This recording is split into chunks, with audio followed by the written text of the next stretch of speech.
اس بات پہ لوگوں کا اتفاق ہے کہ آپ صلی اللہ علیہ وآلہ وسلم کو اللہ رب العزت نے معراج کروائی ہے۔ اب یہ کہنا کہ آپ صلی اللہ علیہ وآلہ وسلم 27 رجب کو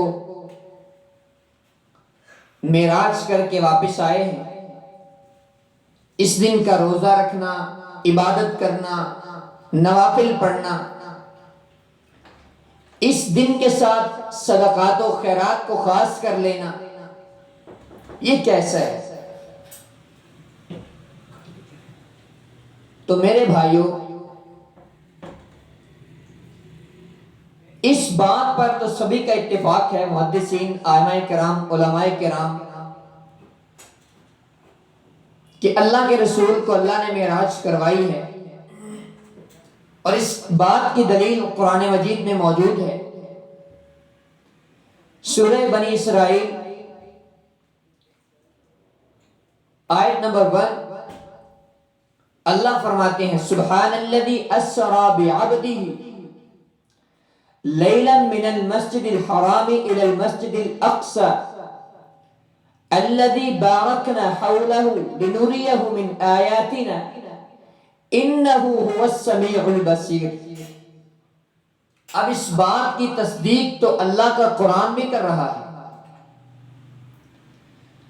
آیا کہ اس رات کو 27 رجب کے ساتھ خاص کر دینا، اس کی دلیل رب کے قرآن سے بھی چاہیے، محمد مصطفیٰ صلی اللہ علیہ وسلم کے فرمان سے بھی چاہیے۔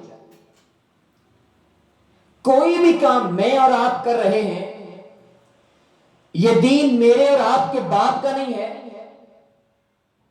یہ میری اور آپ کی وراثت نہیں ہے، انبیاء کی وراثت ہے، ہم اس کے وارث ہیں، لیکن ہم تب اس کے وارث ہیں جب قرآن و سنت کو صحیح حق کے مطابق ہم بیان کرتے ہیں۔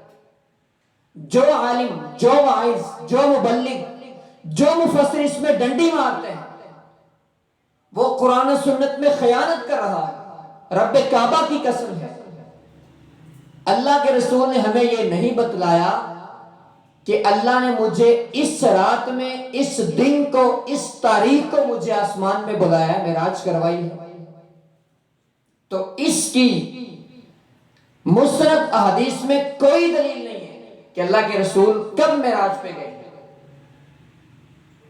تو اب علماء، واعظین، خطباء لوگوں کو اس بات پہ آمادہ کریں کہ اللہ کے نبی 27 رجب کو گئے۔ میں کہتا ہوں کہ احادیث کا پورا ذخیرہ دیکھ لیں، آپ کو کسی حدیث سے ڈیٹ کنفرم تو دور کی بات ہے، مہینہ بھی نہیں ملے گا کہ آپ اس مہینے میں معراج کر کے آئے۔ تو جو علماء لوگوں کو 27 رجب کے ساتھ خاص بتاتے ہیں کہ معراج اللہ کے رسول نے اس کے ساتھ کی ہے، ان خطباء اور واعظین کو اللہ سے ڈرنا چاہیے، کیونکہ دین وہ ہے جو محمد عربی صلی اللہ علیہ وسلم کے سینے پہ نازل ہوا ہے۔ وہ دین تھا، دین ہے، قیامت تک دین رہے گا۔